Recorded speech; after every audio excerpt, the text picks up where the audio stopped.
Aujourd'hui, c'est une belle journée parce qu'on passe des paroles aux actes,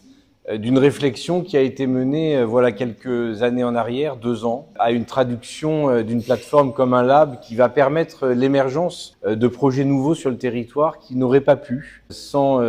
la création de cette plateforme, qui n'auraient pas pu aboutir.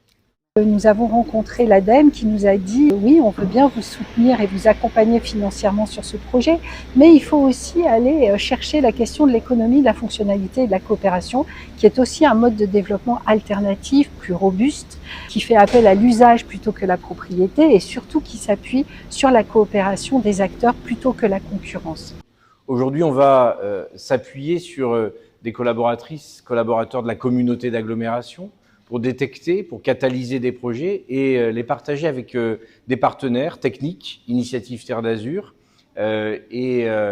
des financeurs qui vont lever des freins, réinterroger les modèles économiques pour permettre à ce que ces projets soient en cohérence avec le territoire, dans la résilience, dans une démarche plus robuste, plus humaine, plus proche des habitants. Nous avons trouvé ça très intéressant et donc nous avons décidé de partir sur l'expérimentation d'un incubateur de projets de l'économie sociale et solidaire et de l'économie de la fonctionnalité et de la coopération, non pas en allant chercher un dispositif ailleurs, mais en faisant monter en compétence tous les acteurs du territoire, donc le territoire en général sur la connaissance de ces modes alternatifs de développement économique, et puis les acteurs de l'entrepreneuriat pour qu'ils soient en capacité de repérer, d'accompagner et d'orienter des projets d'économie de la fonctionnalité, de la coopération et d'économie sociale et solidaire. Et donc aujourd'hui, ça fait plaisir de voir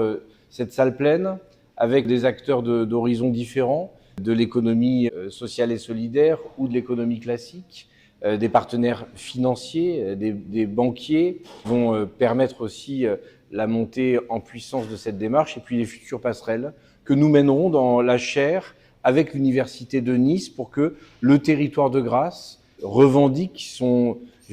ADN autour de cette question de l'économie sociale et solidaire, peut-être plus qu'ailleurs, et on en est très fiers.